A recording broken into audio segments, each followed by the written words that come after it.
Welcome to Movie Life Crisis. Join us as we watch the best movies from 30 years ago. How many men upstairs? Let me rephrase that. There's an exception to every rule. I can take your badge right now for initiating an illegal investigation. On the Pittsburgh police force, Hardy, behind you! What the hell is his this? name is Tom Hardy. Officer Hardy was not out of control. Bruce Willis, Sarah Jessica Parker. Striking Distance. Rated R. At theaters September 17th. What is that? I didn't even hear the title. What was it? Striking Distance. Of course it was. Movie Life Crisis, Season 3, Episode 2, Striking Distance. Bruce Willis drives a boat. Sarah Jessica Parker's also there. Nice. I think I watched the wrong movie. What'd you watch? I watched Schindler's List. Oh, you thought I was serious about Schindler's List? Oh, my God. Oh, no. Holy crap, are you kidding me? There's no way. I have a really long Word document filled with sad writings. Oh, it has man. Nothing to do with Striking Distance. All right, that's cool. Just follow along as best you can. Striking Distance, really pretty good. The movie that your dad kept renting over and over. Kept renting over and over again. Season 3, Episode 2, Movie Life Crisis, Striking Distance / Schindler's List, the MEGAMIX, the mashup. I would have watched Striking Distance had I known. Let me, hang on one second. I got the real trailer too. There were names. Names that stood for evil, for madness, for terror.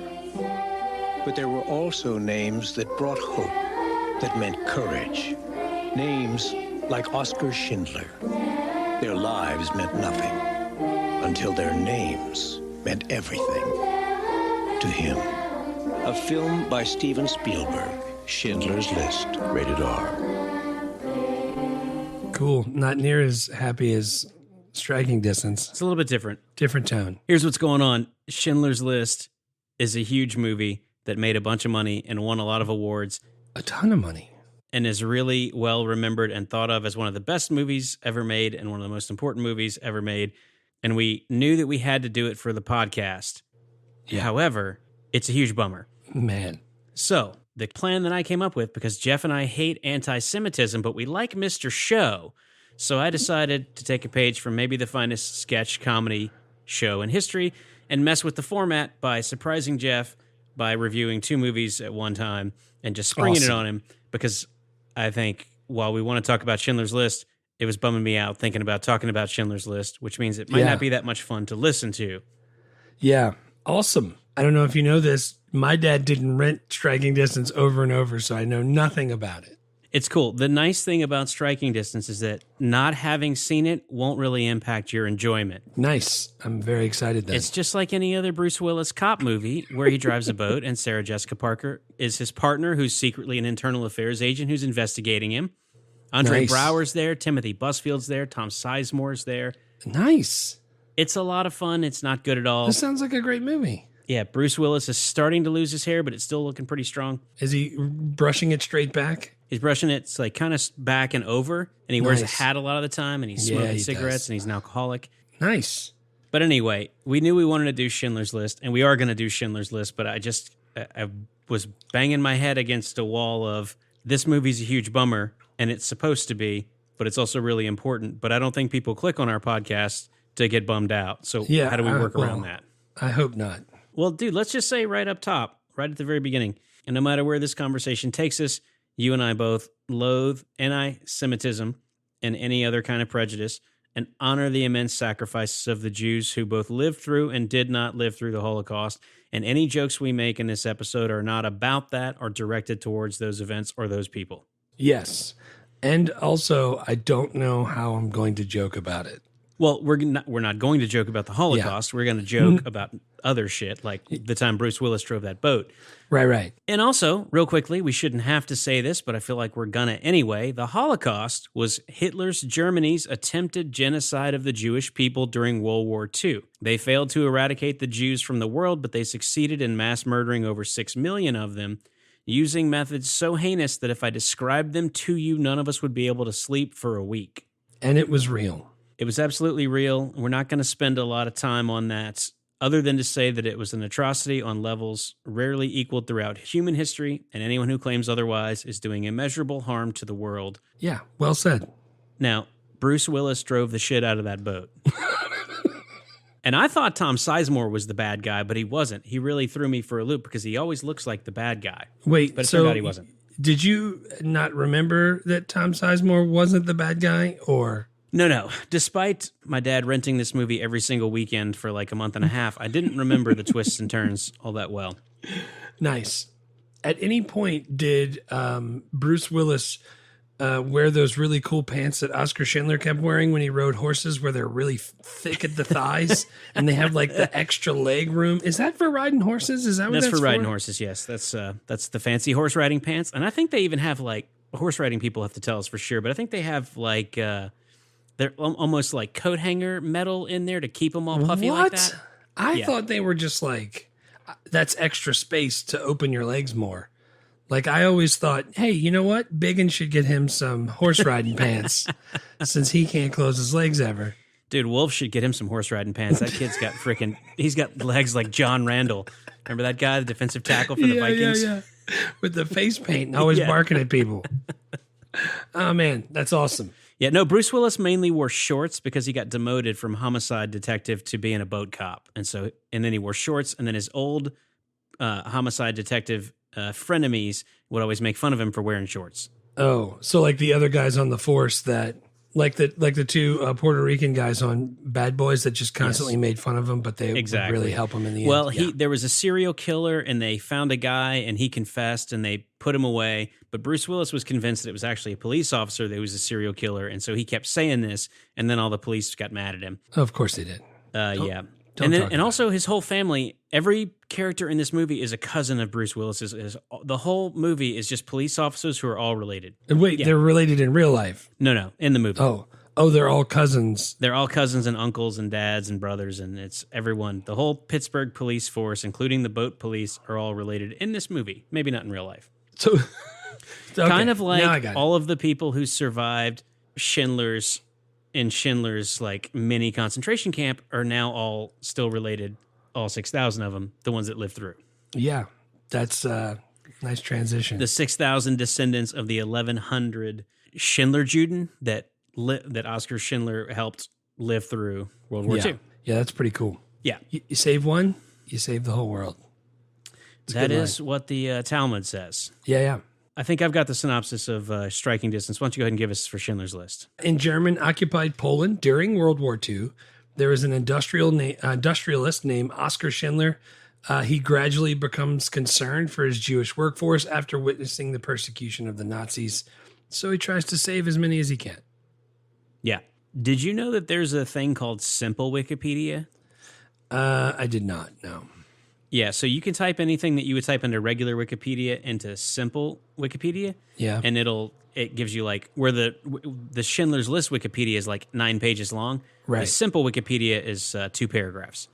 That's pretty nice. Yeah, so I think it's maybe for, I don't know if it's for kids or for people who English isn't their first language, but I got there accidentally and I was like, oh, this might be. I teach people that are 18 years old, so they're not kids and English is not their second language.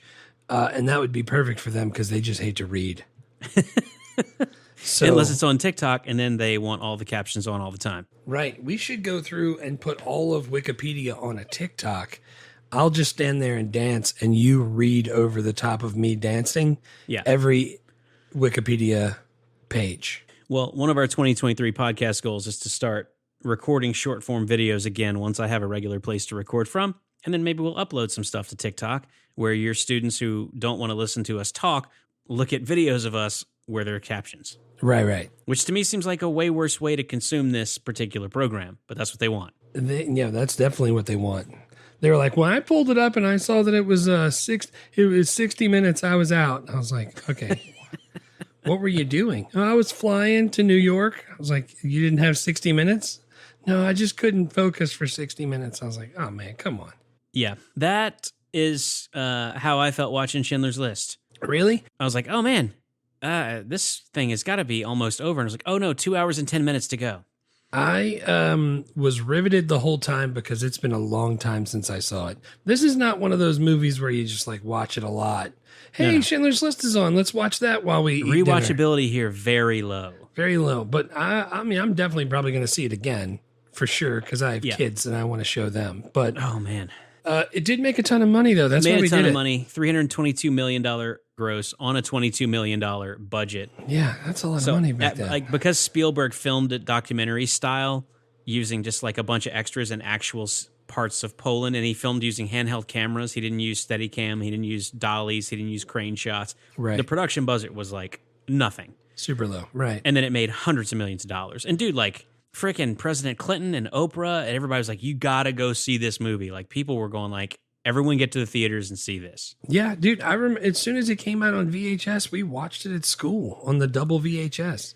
Like it's I was thinking about the double VHS pretty recently because the Avatar, people are talking about Avatar all the time. I'm like, dude, remember the Titanic came in the double VHS? two- You get to two the middle tapes. and you'd have to freaking. I can remember renting Titanic and getting to the part where Leonardo DiCaprio falls, like lets go of the thing and falls down. Yeah. And we would stop it right there on that second tape and not rewind it.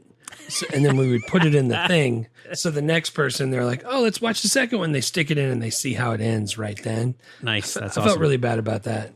Yeah. Way to spoil Titanic, the true story about a boat that sank 100 years before the movie came out. Dude, the only it was all true. VHSs that we either VHSs? owned VHSs, SSCs. VHS tapes, movies that took up two tapes. So I want to say so it was 10 Commandments that took up two tapes. Yeah. It was the Charlton Heston version, obviously. Right. I'm sure there's probably a Kirk Cameron version or something now that I don't know about, thankfully. Yeah. It's a Mad, Mad, Mad, Mad World, the original one from the 60s. Yeah, I don't remember that one. Titanic. Titanic, And, I definitely remember. And Schindler's List. Schindler's List we obviously didn't own that because, I don't know, my parents liked me, I guess. You know, my mom owned it, but my mom, She definitely did. she teaches the Holocaust still. Like she takes a week Yeah. and teaches the Holocaust still to the kids. Like she's in the library now full time, but she Good. still stops and goes and teaches the Holocaust for a week.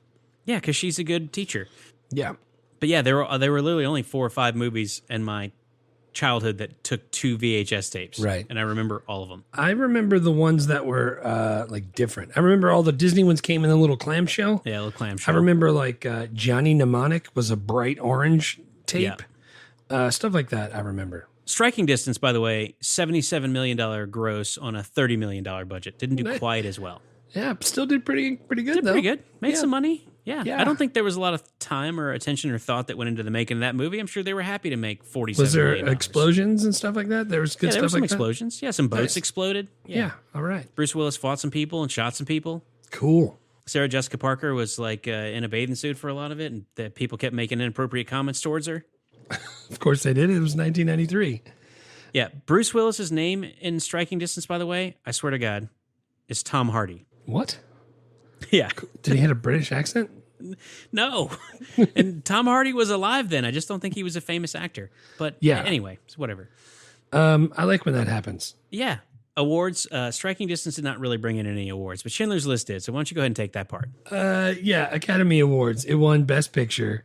It won Best Director, Best Adapted Screenplay, Best Score, Best Film Editing, Best Cinematography, Best Art Direction. It pretty much cleaned up at the '93 Oscars. Yeah, Golden Globes, it won Best Picture, Director, Screenplay, all that stuff. It was nominated for even more stuff. Nominated for Best Actor for the incomparable Liam Neeson's. The incomparable Liam Neeson's. Best Supporting Actor, Ralph Fiennes. Fiennes? Ralph Fiennes, I think. Fiennes, yeah. Best Makeup, Best Sound, Best Costume Design. I don't even know which won that year, but I can't imagine. Like, dude, everything about this movie was so well put together, Yeah. which makes it even more of a bummer that it was so well put together. If it was all friggin' slapdash and put together really crappily, I think it wouldn't have had the same effect. So I'm glad they did it the way they did. And it's hard because we were talking about this. We've been talking about this for 2 weeks because we knew we were going to do this movie. We knew we had to do it. We knew we wanted to do it. And also, we want to do this because it's fun for us, and we think people listen because it's fun for them. How do we make this experience fun. Right. And the only way we could really come up with this, because we don't have a lot of best scenes and best quotes like we normally do, the categories is like, we might just spend a little chunk of time talking about all of the horrifying stuff that this movie depicted, and then smoothly transition into, from a movie making standpoint, here's how all the cool things happened that happened with this movie. Right. Yeah, I went through and tried to come up with some scenes and stuff, so we'll see how it goes. All right. What about sequels and spinoffs for Striking Distance? Striking Distance did not get a sequel or a spinoff, and there's been no talks of a reboot, which is a real bummer because it seems like it's endlessly rebootable. That doesn't sound right at all. Was there no video games or nothing? Serial killer. There might have been some video games tie-ins. That's usually your area, so I didn't look hard for that. No, I don't think there was even a video game tie-in. This movie made no impact, and I don't think Bruce Willis would even remember having been in it. Not now. I think Not he now. wouldn't. Yeah. See, that's the joke, because his memory's failing. That's why he's not acting anymore. Right. There was a joke about Ronald Reagan like that. Because he's like Ronald Reagan sitting at the breakfast table, opens up the newspaper and turns to his wife and goes, "Oh my gosh, honey, Ronald Reagan has Alzheimer's." Jesus. All right. That's terrible. Thanks, Jerry, Yes. Thanks, Jerry. for all of those. Do you remember when and where you first saw this movie? Yeah, but again, knowing who my mom is, she teaches the Holocaust every year to eighth graders. She's been to Auschwitz and Dachau and all those places. She's been to Poland to do the thing. I had a lot of context going into this, so I saw it in the theater with them. That's wild, man. You guys were early on this. Yeah. Probably even before Oprah and Bill Clinton were like, y'all got to go see this. Like, Right. No, Debbie had already taken you. Yeah, and this is the thing. Like, I knew at the time, like on a bigger scale, like, hey, Nazis are bad. They killed a bunch of Jews. Like, I understood that whole thing because, not only did we already kind of learn that, everybody knows Hitler's bad, but then like my mom kind of filled in some blanks. I didn't know like all the information I know now. And even again, when we watched it in high school, a couple of years later on VHS, to talk about it with, 1,000 permission slips. Even then, I don't think I knew all of the stuff I know now, which makes it just so much worse. Yeah, so much worse. I mean, your mom was my religion teacher, but I don't remember us seeing this when it came out, and I don't remember seeing it in high school, but I know I must have. I honestly think I blocked the memory out. Yeah, probably. Again, I saw it pretty early, and I've seen it like maybe 4 times total. Yeah. For different reasons, but Where do you rate it? dude, it's a great movie. Great direction. The acting's great. The special effects are great. The score is great. Editing is great. Everything's wonderful, except the topic. So I gave it a 9. 9 chimmy dogs. Yeah. I mean, just the fact that it happened in the first place is bad, but the fact that we have to make movies like this to remind people that it happened so it doesn't happen again is kind of infuriating. So I don't know. I gave it a 9. Yeah. It was like all the things it was supposed to do, it did. And it did it in a really great way. I think I had to go try and reverse engineer what exactly, when I rate a movie, what is it that I'm saying about it? Because I think generally when I think in my head how I rate a movie, what I'm thinking is on a scale of 1 to 10 chimmy dogs, how much do I want to watch this movie more? Yeah. I'm rating like, what's my enjoyment level? Because functionally, I'm just watching movies in the limited time I have to watch movies because they're going to entertain me and they're going to distract me, and they're an escape from my day-to-day life. Right. This Like is not every that. once in a while, we'll go to the Nashville Art House Theater, shout out the Belcourt, and we'll go watch an awesome movie that's like really wrenching, and then we talk about it afterwards at dinner. That's not as much fun as when they do Teenage Mutant Ninja Turtles for their midnight showing, and I can go watch that. Yeah, absolutely. So I figured it out too. But when I was doing the rating for this movie, same as you, I do 60% on how the movie was put together and 40% of how much I liked it. That's how I'm rating it from here on out. Yeah, I think That's why I got a 9. Like, I'm sure there are plenty of people who say that is too low. I went 6.5. Yeah, just because, but again, like I'm saying based on my personal level of enjoyment. Right. My personal level of enjoyment watching this movie was a 1. It's Right. brutal. It's Right. supposed to be. That's the idea. That's what Spielberg wanted to do. It's meant to be a gut punch. It's not. He wasn't trying to make E.T. or Jurassic Park. Right. Mission accomplished, really well done. So on a craftsmanship level, I have to go like 10 out of 10 movie making. This is Right. an absolute slam dunk That's why I gave across it a 9. all categories. Right. But from an enjoyment level, I got nothing. I didn't enjoy it. I wasn't supposed to enjoy it. Like, I mean, it's 98% on Rotten Tomatoes. It swept the Oscars. It's on every list of the best movies ever made. Right. It's not what I want out of a movie. This is like having a root canal. I was in pain the whole time. I couldn't wait for it to end, and I'll never forget it. So about halfway through, when they start like evacuating the ghettos, Yeah. I decided to switch from on how I was watching it, and I switched to I want to know how they did that. Like, because I had to pull myself out of the actual, because I'm like watching the movie. It's like turned up really loud. I'm watching the screen really close, and like I get pulled into the movie, and I don't want to be pulled into this movie. Right. Like, again, that's what it was made for. But I started watching it for, like, there's a part where they pick up the lady, and there's 2 guards, and they're holding her under her armpits, and they're dragging her feet. And she's like, no, I don't want to go that way. No, I don't want to go that way. I shouldn't be going that way. I should be over here. I promise I'm one of these people. And another guy just picks up a rifle because he was sick of hearing it and shoots her in the chest or in the stomach or wherever, somewhere in the front. But the camera's behind it, and there's an explosion, and you see the stuffing from the gun and stuff like that. As soon as that happened, I was just like, I can't be part of, like, I don't want to think about how horrible this is anymore. I want to think about it from a movie making standpoint. Like, okay, how do you do that? Like, okay, you put like a squib back there, and there's a charge, and it blows out the back, and the stuffing's in there, so it shoots out. Man, that's cool how they did that. And they have to time it with the same, the same time as the gun when you see the smoke from the gun, and they have to do that. So I tried to start thinking of it that way to try to pull myself out of it a little bit. Cause man, it's brutal. It's rough, brutal. man. And so it's like, I should reward that because it's supposed to be rough. Like Spielberg wanted it to be a documentary style film that really like, dude, he wanted the screenwriter to make the script way longer. And he's like specifically asked for him to expand the section where the Warsaw Ghetto massacre. He said, "Hang on, I got the quote." He's like, I want that scene to be almost unwatchable. Well done, congratulations. Yeah. It was almost unwatchable. So Killed it. Like I don't know how to rank a movie where he's like, I want this to be horrible to watch. It was. Do I rate that highly or do I rate that lowly? Because I don't want movies to be horrible to watch, but also that's what he was trying to do. So anyway. Yeah. But dude, it's just our rating. It doesn't matter. I'm just saying if I go back and look at my historical list, when I get to 6.5, I'm going to see movies that I feel like if you gave me a choice, all the 6.5 movies, I go like, yeah, any one of those is fine. I'll put on any one of those. Right. And the movies that are 8s, because those are the only scores we have, we don't do 7s or 7.5. So I'll go, Right. any of the 8s, I'll do. I don't have any preference between those. Those are all fine. Right. But I totally understand if somebody wants to light me up for that because this movie is like universally beloved and is, as a piece of film, is incredible. Right. It just is. It's brutal. It is brutal. There is, you're talking about how long it is. Yeah.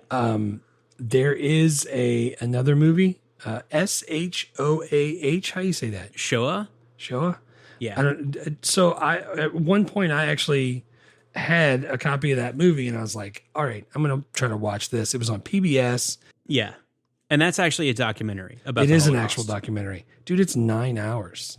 Yeah. So this is an absolute breeze comparatively. Right. And the guy who directed Shoah actually was one of the people who like vocally didn't like Schindler's List. And I think it seemed like the quote I read was like, he just doesn't like fiction as an art form. He was like, this is bullshit. I can't believe he was doing all that stuff. Right. And it's like, all right. But I mean, if I didn't want to watch 3 hours and 15 minutes, with the incomparable Liam Neeson's up front, I definitely am not watching 9.5 hours. Right. No. Yeah, dude. And it was brutal. I didn't make it through the 9 hours. Yeah, dude. But I mean, ultimately, like this movie made a ton of money, won a ton of awards, and is very well remembered 30 years later because it was great. Right. But it should be terrible, dude. It's a historical film shot in black and white. It's about genocide. It's 3 hours and 15 minutes.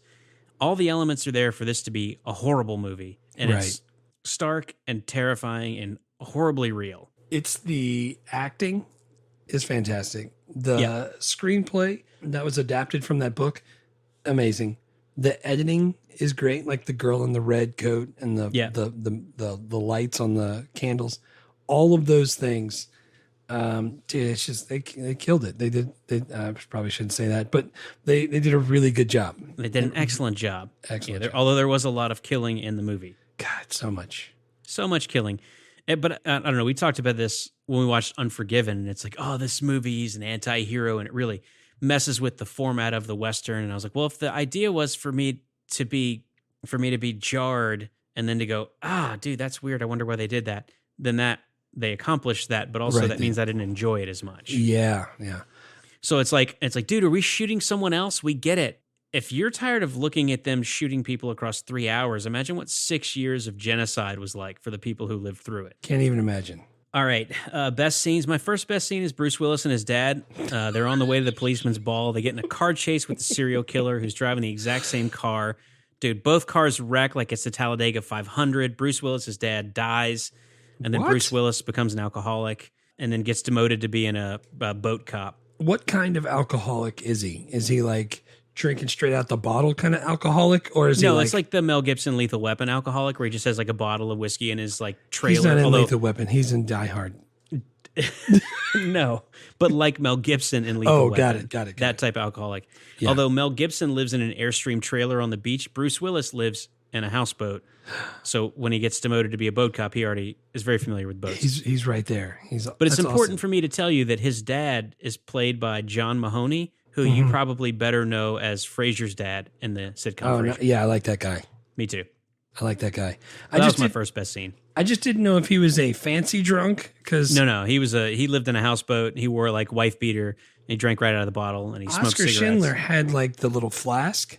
He did, but he didn't even drink out of the flask like a. No, he would pour the flask into like a tiny little goblet and then drink. Yeah, he had it in the tiny little. Yeah, he had it in the little tiny cup that like Jason Lee had in Mallrats. Yes, where it was like, fill this with Coke with no ice. Like the little tiny cup. I like how he carried that around. That was really nice. Yeah. All right, that's not my first best scene. Okay. When Bruce Willis' dad dies, my first best scene is when Oscar Schindler opens the factory and he's trying to find a secretary. Yeah. And he's bringing in just one after another of smoking hot chicks. None of them can type. They're all like one finger at a time, hunt and peck system. One of them doesn't even know what to do when the typewriter gets to the end. Yeah. And he has to push it back for him. You have to actually push the carriage return back. And it's like, music's playing. It's like a little montage. And they're going through all the different hot chicks. And then they get to the last one. And it's like this old lady. She's like typing fast, being super productive, smoking out of the side. And, Ishtak Stern, he's like, you have to pick one. He's like, I don't know how to pick just one. I can't do that. Friggin', he ends up hiring them all. And the next scene is him standing out front of the factory with like 26 smoking hot chicks and one old hag that can type. I like that. Yeah, dude, honestly, I don't even know if I understood that scene because all the girls were typing like you're saying, like real slow. But dude, the whole time they're typing, they're just like making moon eyes at the incomparable Liam Neeson's. And it's like, aren't you a Jew in Krakow who's trying to get a job so that you don't get taken to a concentration camp? Is maybe flirting is the way to do that. I guess I don't know because I've never been a young Jewish woman or lived in Poland during the German occupation. Stared into the eyes of the incomparable Liam Neeson. I've not stared into the eyes of the incomparable Liam Neeson's. But yeah, I was like, why aren't they trying to type better? But it seems like they actually probably were doing that the right way because they all got hired. Yeah, boy, did they. Yeah, that was my first one. I just liked it because when they finally got to the part where the old lady was typing, he was like slouching, not even facing the table anymore. Yeah, he was over it. Yeah. Nice. My next best scene, and again, I don't think best is the right word for it because it's not like I went like, ooh, that was fun. I'd watch that again. Right. But let's say my next powerful scene was the luggage. There was a shot kind of in the first third of the movie where it's like all the Jewish people are being herded and it's like, yeah, just write your name on your luggage, set it here, and then it'll meet you when you get where you're going. And then they herded them all into trains. And then like the camera pans to the luggage is just freaking, they're just opening it up. They're taking the valuables. They're throwing the rest away and they're burning it. And then they're off to the concentration camp. They're definitely not ever seeing their shit again. Right. And dude, right before that, they show all the people. They're like, yeah. First of all, it's not like, all right, everyone, come downstairs, bring all your valuables. Let's line up in an orderly. They were like yelling in angry ass German to get down there. So everybody's like trying their best. Like the family that they follow, or the couple that they follow, has like a friggin' huge picture that he takes off the wall and like sticks it in the inside the suitcase. Like they were trying to take a whole bunch of stuff, and none of that made it. Yeah. None of it. And dude, and I even looked because I was trying to figure out if anyone has even been able to calculate how much wealth was stolen from the Jews during World War II. And I don't think it has been calculated, but it's billions. Yeah, of course it is. I mean, they literally took all their shit, every possession that they brought with them, and just like burned the clothes, took the jewelry, took the like everything of value they just took. Dude, they took the gold teeth. Yeah, which, by the way, my wife's stepdad was a mortician, or is a mortician. Yeah, he says that's definitely a thing.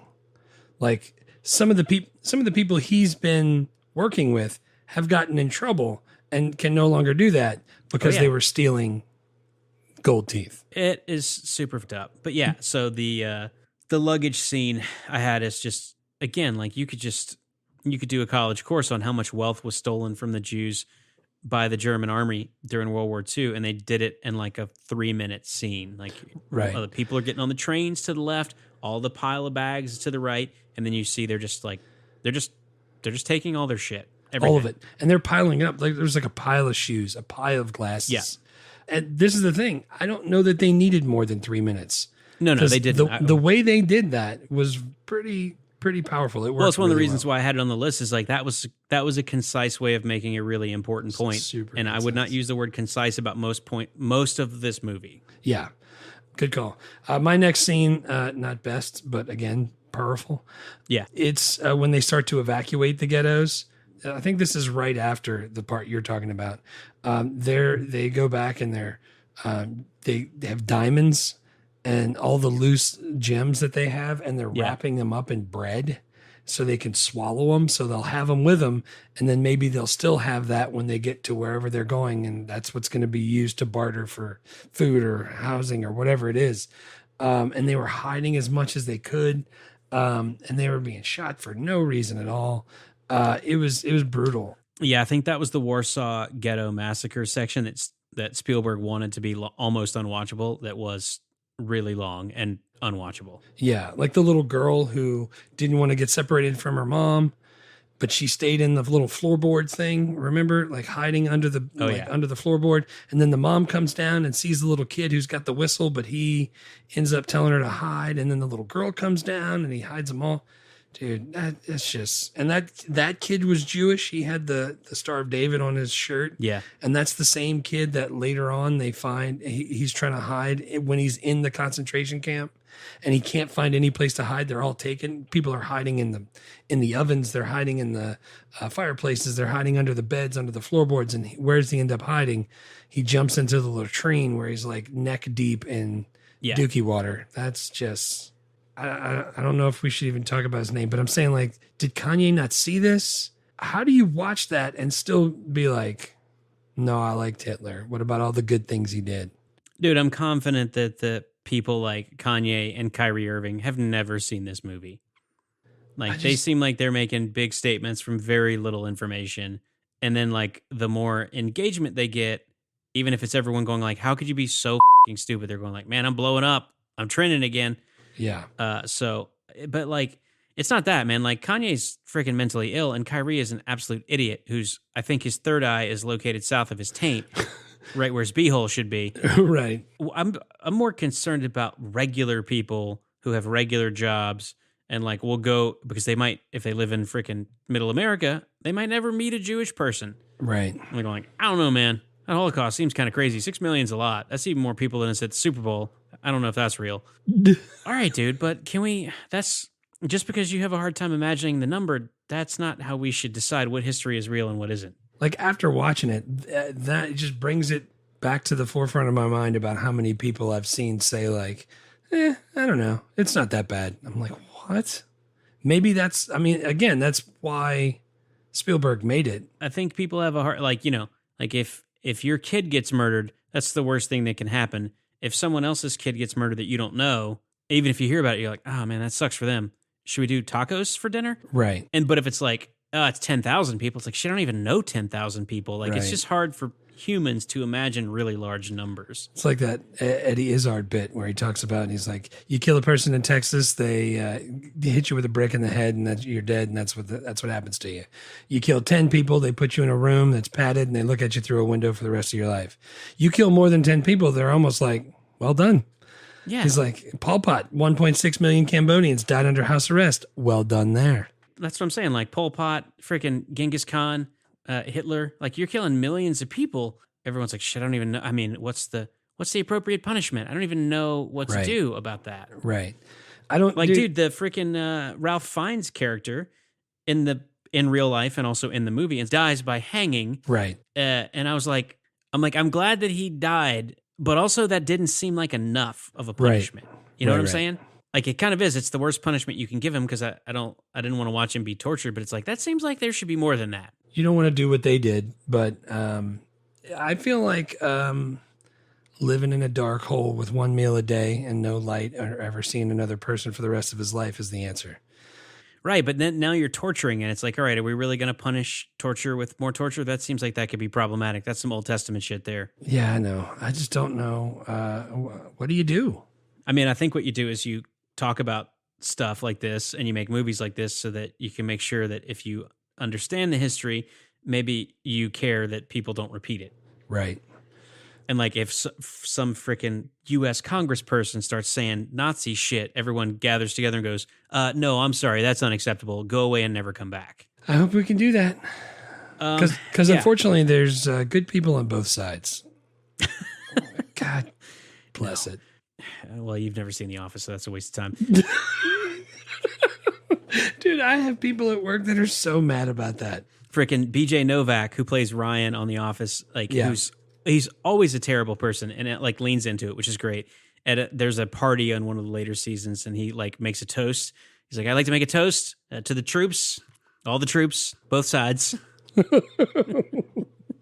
Do you have any more scenes? My last scene was the ending of Schindler's List. I could have done more. Wait, and then all the way into the like actual real life Schindler. The people. That's what I was going to ask. Yeah, stuff on the like the end of the movie is Liam Neeson. Like the Germans have surrendered.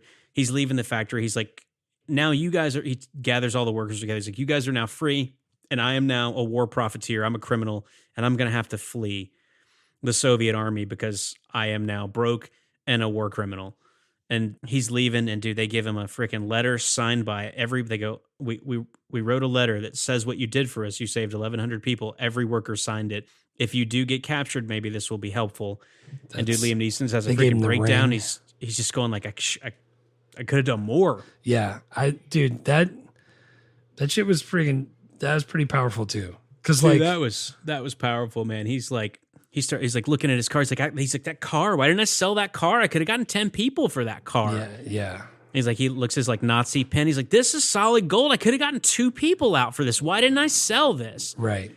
But dude, he's like breaking down, and freaking Sir Ben Kingsley, he's like hugging him, and it's like, you did. There's 1,100 people here who are alive because of you. Right. And the ring that they give him at the end.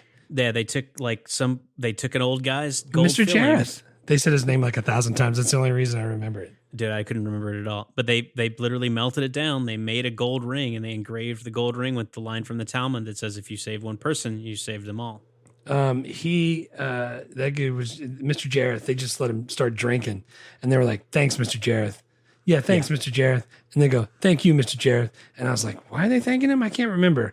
And then they reach in and pull his gold teeth out. And like, honestly, the last 45 minutes of this movie, if I were going to rewatch, I would start there. Right. I know all the atrocities. I'm pretty caught up on that. I want to see the redemption final arc and the really powerful realization of Oskar Schindler that even though he had done a lot, he suddenly realized and he hadn't done everything. I mean, this guy spent the last couple of years of World War II literally giving back every dollar he had made to try and keep as many Jewish people as he could safe.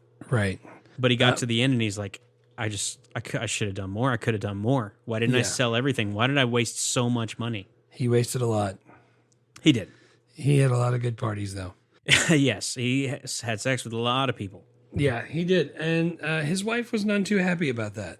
No. Yeah, and then after the movie ended, they got divorced. Yeah, they did. I was going to say, there's a lot of stuff. Like, he didn't die until 1974. Like, that's pretty recent. Yeah.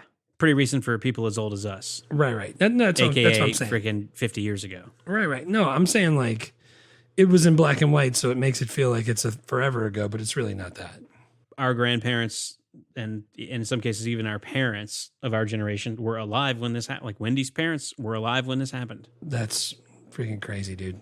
It's so crazy. Well, dude, that's like when it's like it seems so long ago that the schools in Louisiana integrated where black people and white people could go to the same public high school. My mom was in high school when that happened. Right. No, it wasn't that long ago. That shit was not that long ago. Well, yeah, people are acting like it's like, oh, we conquered racism. Remember Barack Obama? He was there for a while. All right, let's go get some food. No, we didn't. This shit just started. Yeah, there was a girl that I was teaching, and she was like, I just wish we learned about Ruby Bridges. I wish she was still alive. I'd love to hear her talk. I was like, she's 60 something years old. She's alive. They're like, what? I'm like, yeah, she was a little girl when that happened. And that was like in 1960s. What now? She's probably late 60s. Like you could have Ruby Bridges come and talk to you right now. She's from Mississippi. I'm sure she would come and talk. Oh my God, Mr. Hall, for real? Like they were losing their mind that person was still alive. Yeah. Well, dude, Barbara Walters just died a couple days before New Year's. Barbara Walters was born in the same year as Martin Luther King and Anne Frank. Anne Frank. That's so crazy to think about. It's like they should still be, I mean, Barbara Walters is pretty old, but like they could conceivably still have been alive for 50 to 70 years past when they were. Crazy. But anyway, yeah, that last scene of the movie is... That's my last scene also. Like, that's going to be probably one of my favorite scenes of the year because it's just freaking... Yeah, dude, it was powerful. Incredible. It was freaking breaking my heart. And that John Williams score did not help that at all. It was good. You have quotes? I do. I have two quotes that I liked. Right. I also have two. Okay, I'll go first. The Ralph Fiennes character, he's talking to Oscar Schindler and he's telling him, he's like, "Oh, they like you. You have empathy, and you are you're not as bad as some of us are, and they look up to you for that." Then he shows up. The next scene, you see him walking to the stables. The saddle is on the ground, and he starts to yell at the boy that's in charge of putting the saddle on the horse and getting it ready. And then he has a change of heart, remembers what he talked about, and says, no, it's okay. Just don't do it next time. And then he's riding the horse around the concentration camp, and one of the guys has a lady, and he's dragging her out by her hair. And he walks up on his horse, and he's like, she was smoking during work, sir. He's like, tell her not to do it again. And he lets her go. Like, he keeps doing that. And then he goes upstairs to take a bath. And the kid that's supposed to be cleaning his bath can't get the stains out of the tub. And he's like, it's all right. It's all right. I pardon you. And he like touches him on the shoulder like a friggin' pope. And he's like, I pardon you. And the kid leaves. And then he looks at himself in the mirror and he's like fixing his hair. And he's like touching the mirror. And he just keeps saying, I pardon you. And it shows like how much he wanted to try to do that, but then the shitty Nazi personality takes over, and he walks directly out onto the balcony, and that kid that just left is now walking back through the gate and gets shot from the balcony because he couldn't get the stains out of the tub. Yeah, but that was like 10 minutes of the movie. Which one of those was your quote? I pardon you. I wanted to get to the part, because when he's doing that in the mirror, and he's just like mouthing the words and then he says it out loud. I like that part. Dude, Ralph Fiennes was, I could never put him on my list of best characters because he's playing such a horrible person, but he's doing a great job at it. So God, really, he should be in contention for best, but like how he always stands with his hands on his hips and his belly out. And they said he gained like 20 something pounds for the role. And he looked so much like the Commandant Goth that like he was actually freaking people out. That's crazy. It's like he's also that character and that human, because he was a real guy, is supposed to be kind of a textbook psychopath. Yeah. Like, dude, he would freaking sit on his balcony and just smoke cigarettes and just shoot people with his rifle. Just because And they like were that sitting kid there. that you're talking about that he shot at, like the kid was like cleaning his tub, couldn't get it clean, and he's like, "I pardon you." And I'm sure the kid was scared shitless because I was scared shitless on my Right. couch. Yeah. And he's walking down the stairs and he's like thinking that he might make it, and Ralph Fiennes starts shooting at him and he misses him like 3 times. Yeah. And if that were me, first of all, I would have long since been dead. But Yes. the kid, he doesn't run, he doesn't panic. He just goes like, "Well, he's shooting at me. I'm just going to keep walking and see what happens." Yeah. Well, I don't know if you're allowed to run. Well, if someone's shooting at me, I don't know how much I'm going to remember what the rules are about what I'm allowed to do and not do. But that's I think that's the point, right? Yeah. You're supposed to know it's so normal for him to shoot at these people, not to kill them, but just to terrorize them, that they literally know, like, hey, you just keep walking. And usually, sometimes he hits you, but a lot of times he misses. Yeah. And then he has to go walk on the road made out of freaking old gravestones. Headstones. Yeah, that was crazy. My quote was the one that I already talked about, Liam Neeson. I could have done more. I could have done more. Yeah. I had there's one part where Ishtak Stern, the guy who's running Schindler's Sir Ben Kingsley, Sir Ben Kingsley, who's not playing a real person. He's playing an amalgam, a composite of like 3 different people. Right. He left his work card at home one day and gets put on a train. And Schindler finds out, and he has to go down to the rail station, stop him. There's 2 like jackass Nazi officers, and they're SS. like, "No, it's here on the list, and the list is never wrong. I'm sorry, this is it." And he's like, "What's your name?" And he writes the guy's name down, and then the other guy, SS Sergeant Kunder or whatever his name was, he's like, he's trying to be a smartass. He's like, "And what is your name?" And he's like, "Schindler, Schindler." He's like, "Gentlemen, thank you very much. I can guarantee you both will be in southern Russia before the end of the month. Good day." And walks off. And like with the confidence that he says that and then walks off, you can see those guys' faces change in the process of him walking away.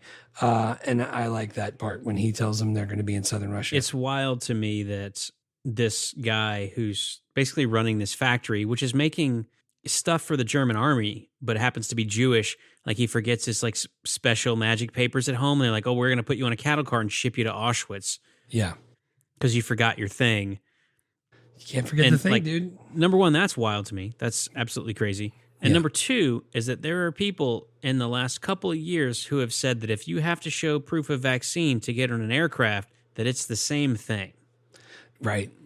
That to me is so strange that if your brain came up with that sentence and then your mouth said it, I don't understand what's going on inside your head. Yeah, I don't think you Like, want I to don't be know that inside you and I head. exist in the same world because that is so foreign to me. Right. Dude, the thing I'll tell you, the Nazis were so organized, I guess. Yes. I don't know, like Definitely highly organized. the scale that they would have to do what they did on. It's crazy, dude. It's crazy. Yeah, so that's in your best, the organization of the German army.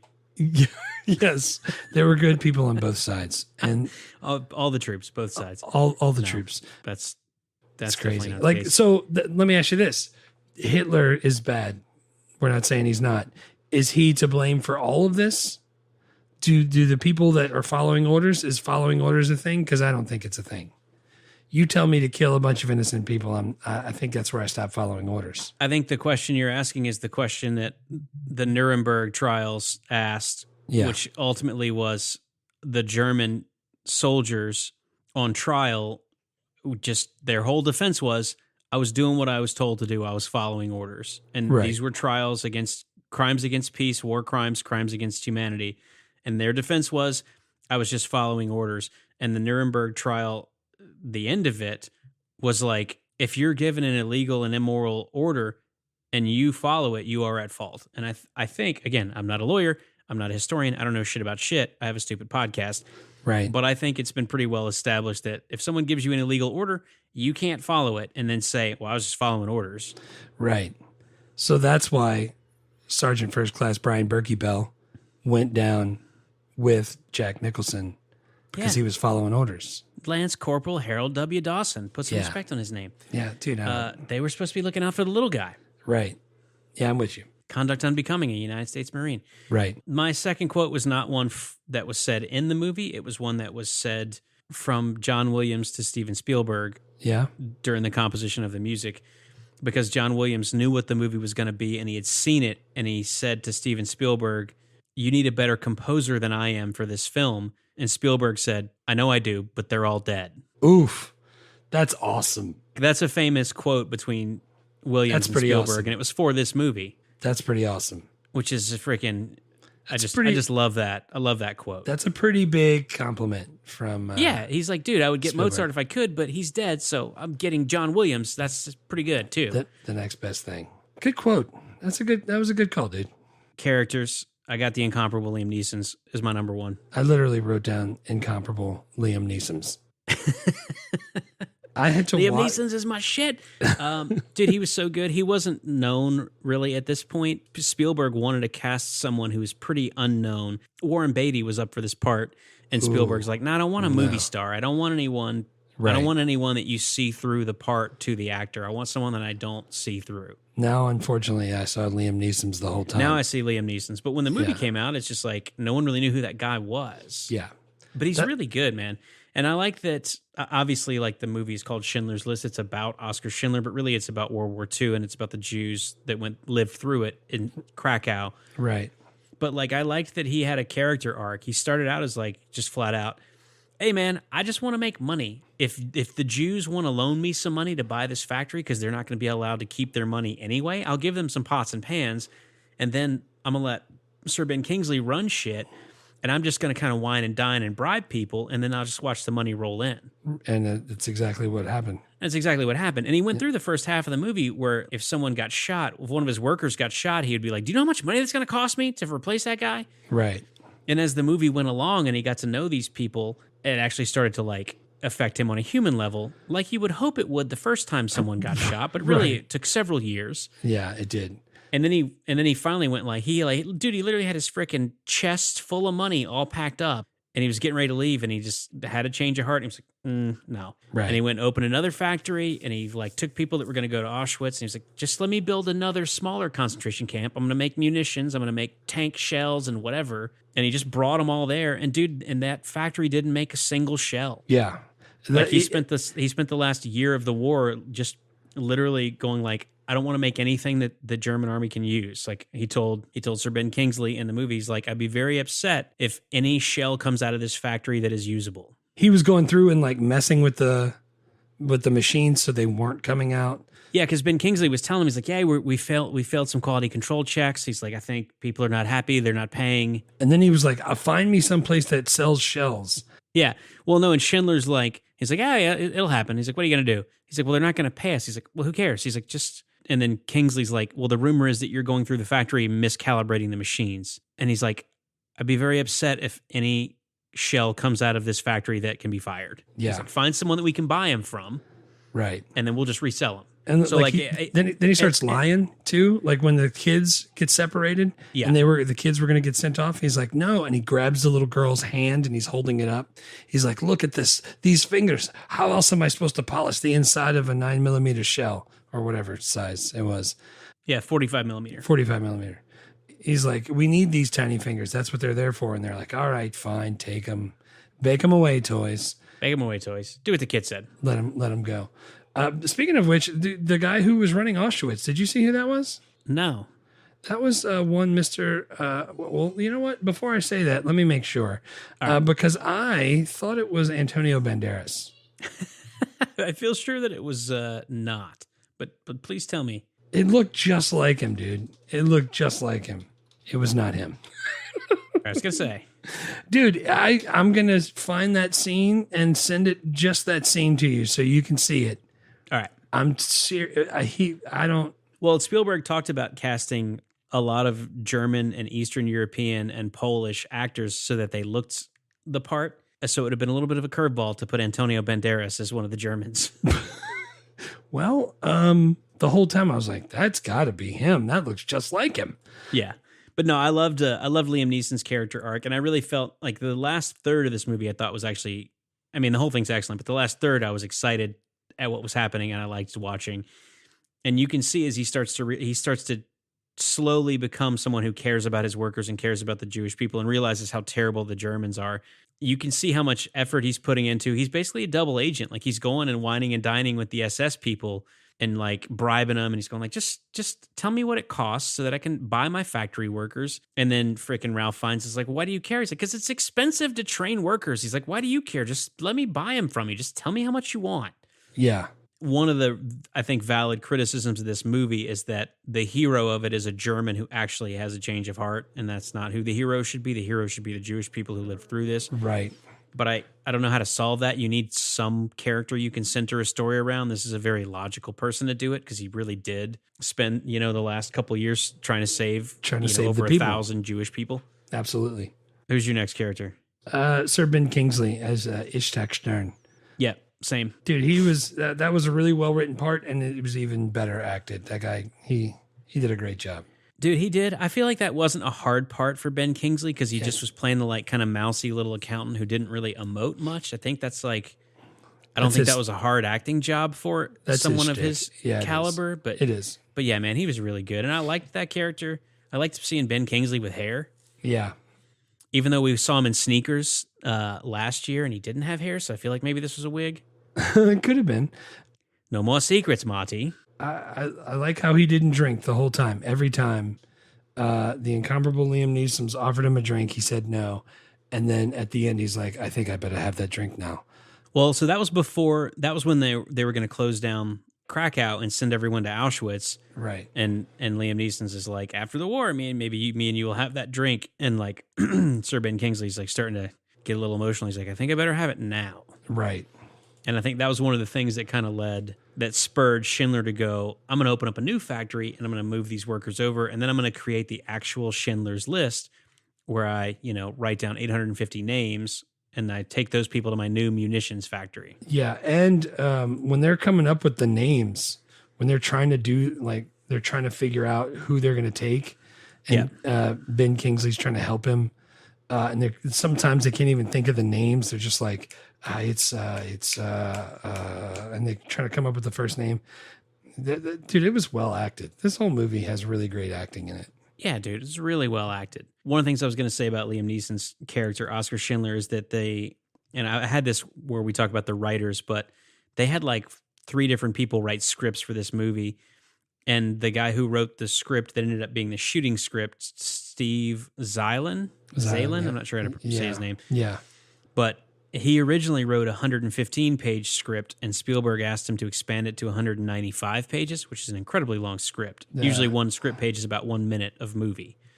So he turned in a 2-hour script, and Spielberg wanted him to make a 3-hour and 15-minute script, which is what it ended up being. Right. And that's when Spielberg was like, I want to make the Ghetto Massacre to be even longer. It needs to be super long. And one of the other things he asked for is he's like, I need Schindler not to have a sudden epiphany where he goes from being a war profiteer to a savior of Jewish people. I need it to be a slow transition. Nice. Like that's one of the things that happened in the longer script. And that's how it happened in the movie. You saw he didn't go like, it wasn't like overnight. He was like super greedy, super shitty in the beginning. Then in the middle, he was like a little kind of shitty. And then he's like, I'm slightly less shitty. Sometimes I'm nice. Right. And then at the end, it's like, now I'm actually trying to save people as hard as I can, as much as I can. But it was a gradual transition. Everything about it was really, really good. My third character, speaking of Ben Kingsley and the movie Sneakers, is Timothy Busfield, who's Bruce Willis's first partner after he gets demoted to the River Police. What happened to him? Did he die in the car accident also? No, he lived. So Bruce Willis turned in his partner / cousin when they were homicide detectives, and then his dad died. Fraser's dad died in the car crash, and then Bruce Willis was a drunk, and it cuts 2 years, and now he's on the River Police, and his first partner is Timothy Busfield, and I just love Timothy Busfield. Oh, Jesus. Okay, yeah, I know him. But there was a lot of good performances in Striking Distance, so that was a hard call to make. Yeah, I could see that. I just like Timothy Busfield, though. I only had those 2 characters for me. Liam Neeson's Ben Kingsley, that's all I had.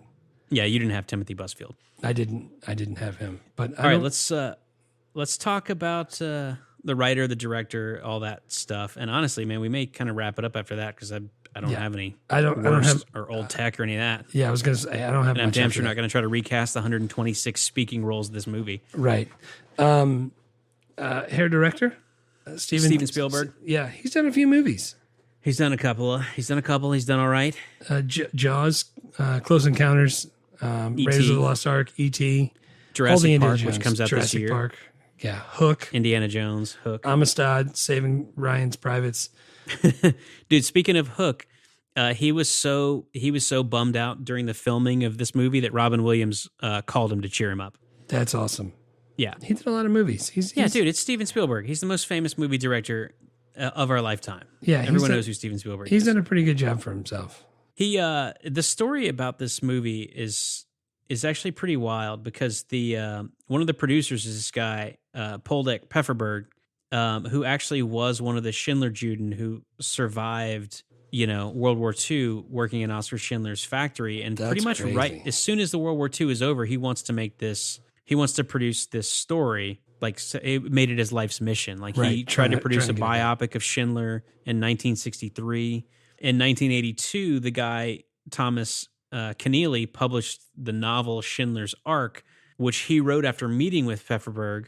And so that book, Schindler's Ark, is what gets sent to Steven Spielberg. And then Spielberg, when he reads the story, is like, is this story true? Yeah. And they're like, yeah. And so then Spielberg in early 1980s is like, all right, cool. I'm going to produce this movie. But so Pfefferberg, I don't know how to say his name. I'm terrible at this. Pfizer. Pfefferberg gets this movie made. And Steven Spielberg told him in 1983, he's like, I'll start doing it in 10 years. And they filmed it and released it in 93. And Spielberg kind of said that he tried to get a bunch of other people to direct this because he didn't think that he was like mature enough to do it. So like he tried to get it to Roman Polanski, who actually was Polanski survived the Krakow ghetto and his mom was killed at Auschwitz. Roman Polanski is a terrible human, but those are things that happened to him. Yeah, so he would have and he directed The Pianist, which is a Holocaust movie. Right. Spielberg tried to get it to Sidney Pollack, Martin Scorsese.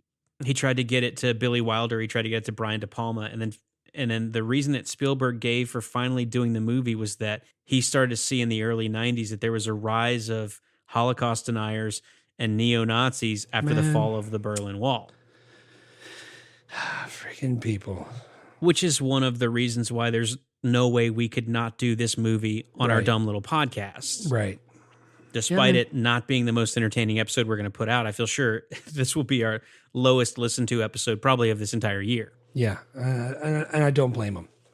I totally don't blame him either, but we're trying to make it as fun as we can while honoring the source material. But also, it's important, and people need to know it's very real, and people are alive now who lived through it. Yeah, that's nuts. But anyway, that's kind of the story of how this movie gets to be made and how Spielberg becomes attached to it. That's pretty awesome.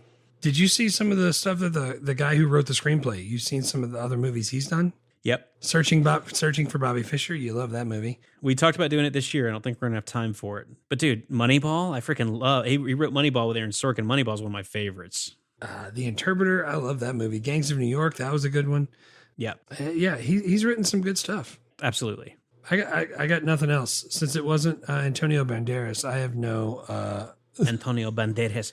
I do have... we talked about John Williams, obviously. Spielberg is the best, probably the most well-known director of our lifetime. John Williams is the most well-known composer. Star Wars, Indiana Jones, Jurassic Park. Just all the jams. I don't think that Schindler's List is one of his best works of composition, but I know there are a lot of people who do. Yeah, there's the violin forward, very violin heavy. It's really string heavy for me. Yeah, I like it. It's not my favorite either. I don't think it's his best, but it's really good. And it sets the perfect mood and this perfect tone for what you're watching on the screen. Dude, the crazy thing to me is that Spielberg, in the evenings after shooting Schindler's List, would work on editing Jurassic Park. Spielberg and John Williams did Jurassic Park and Schindler's List in the same year. It's nuts. That is insane. Yeah, that's two good movies right back to back in the same year. I mean, that's not even two good movies. That's two massive movies. Yeah. Like, they both made absolute dump trucks worth of money, and Schindler's List swept the awards season, and Jurassic Park spawned like 11 sequels. Right. I bet Jurassic Park won some of the awards that night also. I'm sure it won some of the effects, because the effects in that movie are stupid. We'll talk about it later this season when we get to Jurassic Park. Oh, we're going to do that one? Jurassic Park / Striking Distance. Striking Distance is now the new buffer between all the bad movies we have to do. And we're not doing any bad movies, and this isn't a bad movie. I just wanted it to be more fun to talk about. Right. I think but yeah, just John Williams, Steven Spielberg, pretty good year. During the filming of this movie, the filming of this movie took place during Passover, which is obviously a really important Jewish holiday. Yeah. And Spielberg said that during Passover, every one of the German actors showed up. They put on yarmulkes, they opened up the Haggadahs, and the Israeli actors just sat him down and explained it to him, and then just everybody just sat around and celebrated the Jewish holiday of Passover during the filming of this movie. That's pretty sweet. And I think that the cool. filming of it was pretty emotional for a lot of the Jewish actors involved, including Steven Spielberg. And a lot of the Germans that had been cast in the movie as SS people, he said that Spielberg said he had a hard time getting Germans to take parts. He's like, I don't want to put on an SS uniform. Right. Nobody wants But to then do that. a lot of them had said that after the movie that they were like, actually, thank you for having me do that, because it actually really was cathartic to kind of go through that process. Jeez. Dude, I don't you know how in the very beginning, the opening, they have the violin and you can hear the typewriter and the names are popping up. Yeah. Just by the way, Itzhak Perlman on the violin, who's he's Yeah. an Israeli-American violinist who's considered one of the best violin players in the world. Yeah, he is. Did you notice one of the names in the very beginning? I don't think so. Yeah, one of them was Horn, and I know a couple of people with that last name, which was weird to see it again. I didn't realize. Yeah. There's some Jewish horns. Yeah, I knew there was Jewish horns, but we're not Jewish. No, you guys are Catholic as can be. Yeah. Well, you're not, but your family is. Yeah, and not so much anymore. We're all Catholic in the same way that if a cow was born in a tree, he's a bird. Exactly. Yeah. One other thing worth mentioning, that Schindler's List was shown on TV, network television, in 1997, uncut and without commercials, to a huge rating, by the way. What but year also was that? 1997. Wow. But also had to have this film is for mature audiences label at a time when they didn't really make you do that on TV shows. Right. But Yeah, they said, yeah, we'll yeah. do Schindler's List, we'll do it uncut, we'll do it without commercials, but we have to have TVM on there all the time. Yeah, that's probably a smart move, though. Yeah. You don't want to flip through the channels and come up on this. No. Well, and Spielberg said the girl who played the little girl in the red jacket, who was 3 during the Right. filming of the movie, he asked her not to watch the movie until she was 18. I could see it. Yeah. I don't have any more good. I mean, I don't have any more good, and I don't even know if any of that was good. Everyone involved did a really good job. The subject Really good material is very not good, but it's important. So, If any of those people are listening, good job. yeah. And we would love to hear from those of you who actually listen to this. What if we're going to do other serious, important movies? I don't think we'll do a lot of them, but we may occasionally feel compelled to do one. What about this did we do that you liked, and what could we have done better? Because I personally would like to find a way to do movies that with heavy subject matter. Dude, Philadelphia is in 1994. Hanks wins the Best Actor Oscar. That's not a fun movie either, but it's an important movie, and I think we'll Right. probably do it. So Yeah. I want to know, what's our pathway to do that and still have it be entertaining? Right. So I'd love to hear some feedback if you guys have anything for us. Yeah, because at its base, this is a two chubby guys giggling. Yeah, we're Not- trying to have fun here. Yeah, it's not. And we want people who are listening to have fun, which we think that you guys probably do because we're having fun. Right. But my thing is you read some of the, when people see movie reviews, they think it's Ebert Yeah. and Roper. I'm Yeah. just joking. Siskel and Ebert. Siskel and Ebert. Those guys, while they had their thing and it was not super boring, they were more into the minutia of how stuff was made and stuff like that. We're just giggling and talking about what we liked about it. Yeah. And we're also trying not to be Jay Sherman. It stinks. It stinks. I wonder what she looks like naked. Oh no, you said that out loud. I wonder Better what she cover it up. cooks like naked. I wonder what she cooks like. Naked. All right, let's just skip to 5 questions. Is it okay for kids? I mean, Spielberg said to wait until she was 18. Yeah, but then your mom showed it to 7th graders. So. Right. I say with the correct context and the right lead in, I think 13 or 14 is okay. Yeah, with stuff like this, I kind of go back to the conversations about when do you have to tell your kids about racism? And it's I think a good answer is, what age do black kids have to start dealing with it? Because that's the age that white kids should have to start hearing about it. Right. No, agreed. Totally. So agree. whatever, if you can live through the Holocaust at 6, you probably can learn about it then too. Right. Yeah. But yeah, I'm not gonna be in a hurry to show this to my kid because I don't want to watch it again because it's brutal. But I don't want to watch it again, but I know I'm going to look for different stuff when I watch it the next time. I think if I watch it the next time, I'll get a lot more out of it because I'll be able to step back. I hadn't seen it in so long; it was so emotional. Me too. I'll be able to just go like, man, I can really like detach and kind of look at this Absolutely with a little bit of a remove. Would it get made if it was pitched now? Probably not. Yeah, I hope not. I don't want to. They've made some Holocaust movies. They made probably one good one every decade. There's a lot of them. I don't. So we don't have to worry about it whether it be a TV or a movie. Did you do any recasts? I don't want to recast this. Yeah, but no, I did not. There were 126 speaking parts in this movie. I did not attempt to recast it. I don't even know where to begin. I didn't come up with any who plays the lead if they remade it. I didn't do that either. Can you still watch and enjoy this movie in 2022? Yeah. Enjoy is maybe not the right word. Enjoy is not the right word. The movie is still good. What it's supposed to be. And worth watching. Yeah. And you absolutely can and should watch it. But enjoy is maybe not the right word for it. Yeah, I don't know about enjoy. And also it's 2023. So by the way, you can watch it on Peacock. Yeah. I don't have Peacock, but I do. That's where I watched it. It's $3.99 everywhere else, unless it's YouTube, and then it's $14.99. But every place is $3.99. You should grab it and watch it if you can. Yep. All right. That is it for episode 2, Schindler's List / Striking Distance. Striking Distance, by the way, not available anywhere for free. You have to pay for it unless you watch it on Vudu with commercials. But it's a tight hour 45 if you're ever looking for a really stupid Bruce Willis movie where he drives a boat with Sarah Jessica Parker. Oh, man. I can't believe you said Vudu, and I didn't know what that was. But I just typed in Striking Distance to pull it up. It's on Tubi for free. I'm sure that's... Oh, yeah, maybe that's what it is. It's one of those, like, off-brand streaming sites that I feel like is probably going to put a virus on my computer if I click on. Yeah. Also, when I typed in Striking Distance, I didn't know Dennis Farina was in that. I love that dude. He was one of his uncles / cousins. Man, we should do this movie. Dude, the cast is good. Yeah, I think this year is pretty tight, but yeah. And it's got 17 on Rotten Tomatoes, so that's that's pretty good. Sarah Jessica Parker, Bruce Willis, Dennis Farina, Frasier's dad, Timothy Busfield, Tom Sizemore, Andre Braugher. Brian James is from Fifth Element. Yeah, Andre Braugher. Yeah, it's a great cast. It's fun. It's dumb. I'm definitely going to watch it. Dude, you should. All right. I'm going to make my kids watch it every weekend.